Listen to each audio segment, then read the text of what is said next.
नमस्कार। तो चलिए आज के इस मजेदार ब्रेकडाउन में सीधे जंप करते हैं। आज हम एक ऐसे जबरदस्त स्लीपर एजेंट की कहानी को डीकंस्ट्रक्ट करने वाले हैं जिसका एक्शन और पेसिंग बिल्कुल माइंड ब्लोइंग है। सोचिए, एकदम शांत बैठा एजेंट जब अचानक जागता है तो क्या तबाही मचती है। बस वही डायनामिक्स और रिलेंटलेस एक्शन हम आज डिटेल में समझेंगे। अब एक सवाल इस कहानी के शुरू में ही दिमाग में आता है, क्या आज के इस डिजिटल दौर में जहां हर गली हर चौराहे पर कैमरास और माइक्रोफोन्स लगे हैं, कोई सच में पूरी तरह से गायब हो सकता है? ये आइडिया अपने आप में कितना थ्रिलिंग और थोड़ा डरावना भी है ना। एक तरफ सोसाइटी से कट ऑफ होकर गायब हो जाने की फैंटेसी है और दूसरी तरफ रियलिटी, जहां हमारी हर एक हरकत मॉनिटर हो रही है। हमारा मेन कैरेक्टर बिल्कुल इसी टेरिफाइंग रियलिटी का सामना कर रहा है। Phase 1 B isolated sleeper agent. तो कहानी शुरू होती है एकदम शांत स्लो पेस के साथ। हम हैं स्कॉटलैंड के एक बेहद ठंडे और बिल्कुल सुनसान आइलैंड पर। यहाँ माइकल नाम का एक एजेंट दुनिया की नज़रों से छिपकर एक ऑफ द ग्रिड लाइफ बिता रहा है। वहाँ लिटरली कोई इंसान नहीं है, सिर्फ समुद्र की आवाज़ें, तेज़ हवा और उसका इकलौता साथी, उसका वफादार कुत्ता जैक। ये इफेक्टिवली उस बड़े तूफान से पहले की कंप्लीट शांति है।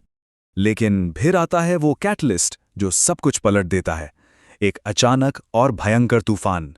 समुद्र में एक सप्लाई बोट उलट जाती है और माइकल को अपनी वो perfect isolated life finally risk में डालनी पड़ती है। बोट में फंसी एक लड़की जेसी को बचाने के लिए। अगर वो बाहर नहीं निकलता तो शायद कुछ डिस्कवर नहीं होता, पर यही वो सिंगल मोमेंट है जो इस पूरे एक्शन पैक्ड प्लॉट को मोशन में ला देता है। Phase 2 exposed by mass surveillance. यहां से ना कहानी की स्पीड एकदम टॉप गियर में चली जाती है। वो शांति और आइसोलेशन अब पीछे छूट चुका है और उसकी जगह ले लेता है एक हाई स्टेक्स डिजिटल दुनिया का खतरा जो उनकी तरफ बहुत तेजी से बढ़ रहा है। और इस खतरे का सबसे डरावना हिस्सा है थिया। अब ये थिया क्या भला है? ये कोई सिंगल इंसान नहीं है। ये एक्चुअली सरकार के पीछे शैडोज में चलने वाला एक ऑमनिशेंट यानी सब कुछ देखने वाला सर्वेलेंस प्रोग्राम है।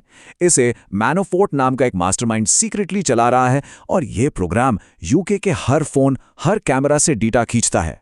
इसे आप एक ऐसी इनविजिबल डिजिटल ड्रैगनेट समझ लीजिए जिससे बच निकलना ऑलमोस्ट इम्पॉसिबल है। लेकिन इसमें सबसे कमाल की आयरनी देखिए। एक एलीट मास्टर स्पाई जो सालों से इस सिस्टम की नज़रों से बचा हुआ था, वो आखिर पकड़ा कैसे जाता है? किसी हाईटेक गलती की वजह से? बिल्कुल नहीं। वो सिर्फ इसलिए फ्लैग हो जाता है क्योंकि वो रास्ते में सेल्फी लेती हुई कुछ लड़कियों के पीछे से गुजर रहा था। उस एक रैंडम टूरिस्ट फोटो ने इस डेंजरस एजेंट को सीधा हाई वैल्यू टेररिस्ट की लिस्ट में डाल दिया। I mean, what are the odds? Phase 3 tactical island defence. अब हम आते हैं इस कहानी के सबसे ग्रिटी पार्ट पर।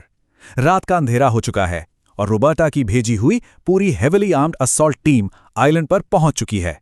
यहां से जो टैक्टिकल कॉम्बैट शुरू होता है वो कंप्लीटली नेक्स्ट लेवल है। ये पूरी लड़ाई ना बेसिकली दो अलग दुनिया का टकराव है।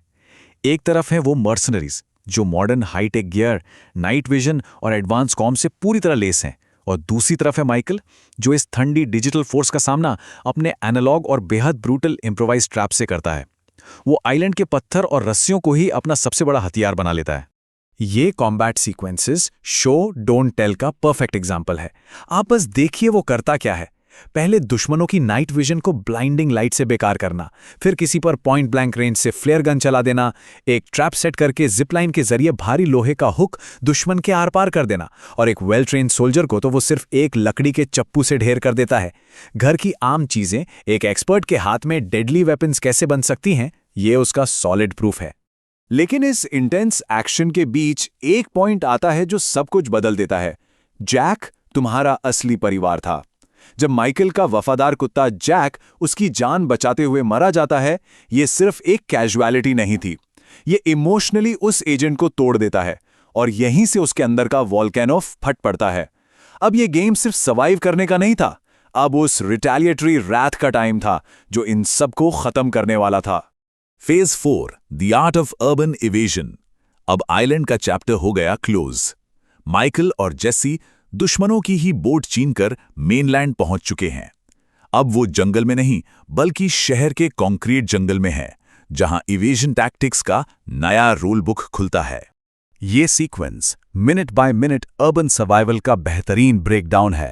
ट्रैक ना हो सके इसलिए तुरंत फोन की बैटरी निकालना, बिना चाबी के इंस्टेंटली गाड़ी का बंदोबस्त करना, रास्ते में आने वाली पुलिस को बिना जान से मारे नॉन लीथल तरीके से डिसेबल करना, और जब वर्कमैन जैसा लीथल ऑपरेटिव पीछे गोलियां बरसा रहा हो तो गाड़ी को जिगजैग ड्राइव करके बुलेट्स डॉज करना। हर एक move perfectly calculated, totally expert level stuff. Phase 5 the black kites showdown. अब टेंशन बिल्कुल अपने पीक पर पहुंच चुकी है। जो माइकल अब तक एक शिकार बनकर अपनी जान बचा रहा था, वो यहां से रिवर्स गियर मारता है और वापस एक अल्टीमेट प्रेडेटर में बदल जाता है। The tables literally turn here. क्योंकि यहां हमें फाइनली पता चलता है कि माइकल एक्चुअली है कौन। दरअसल वो ब्लैक काइट्स नाम के एक कोवर्ट ग्रुप का हिस्सा था।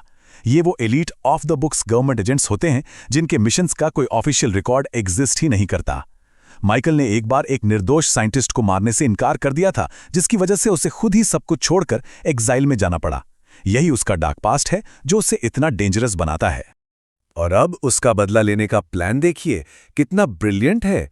वो काउंटर अटैक कैसे करता है।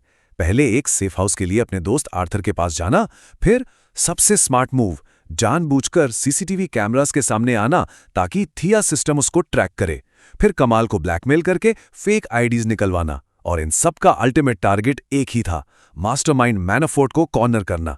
सोचिए, उसने उसी सिस्टम को वेपनाइज कर दिया जो उसकी जान लेने पर तुला था। और क्लाइमैक्स की फाइट्स एब्सोल्युटली ब्रूटल। ये normal hand to hand combat नहीं है, किसी के ऊपर पूरी की पूरी शेल्फ गिरा देना, क्लोज क्वार्टर कॉम्बैट में सीधे नेल गन चला देना, एक क्राउडेड नाइट क्लब में टूटे हुए शीशे से अटैक करना और एक भारी चेन को पाइप पर लपेटकर डेडली हथियार की तरह यूज करना। माइकल लिटरली किसी भी एनवायरनमेंट को अपने एडवांटेज के लिए बैटलफील्ड में बदल सकता है। चेकमेट।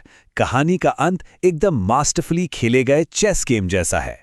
आखिर में माइकल मैनाफोर्ट के ही घर में घुसकर उसे एलिमिनेट कर देता है और कुछ टाइम बाद स्टेन में, जहां जेसी एक फ्रेश और अनट्रेसेबल स्टार्ट कर चुकी है, उसे शतरंज का एक प्यादा मिलता है। यह इस बात का प्रतीक है कि शैडोज में कहीं ना कहीं माइकल अभी भी जिंदा है और उसे प्रोटेक्ट कर रहा है। तो इस सब को देखने के बाद एक बहुत बड़ा थॉट प्रोवोकिंग सवाल हमारे सामने खड़ा होता है। अगर आज के टाइम में ऑफ द ग्रिड जिंदा रहने के लिए आपको ऐसे खतरनाक शैडो टैक्टिक्स का सहारा लेना पड़े, तो इस ऑल सीइंग डिजिटल आई यानी इस इनविजिबल मास सर्वेलेंस से हमें जेन्युइनली कौन बचाएगा? ये ब्रेकडाउन सिर्फ एक्शन पर नहीं बल्कि मॉडर्न प्राइवेसी के इल्यूजन पर एक बहुत बड़ा सवाल छोड़ जाता है। इस एनालिसिस में जुड़ने के लिए बहुत बहुत शुक्रिया। आपसे मिलते हैं अगली बार।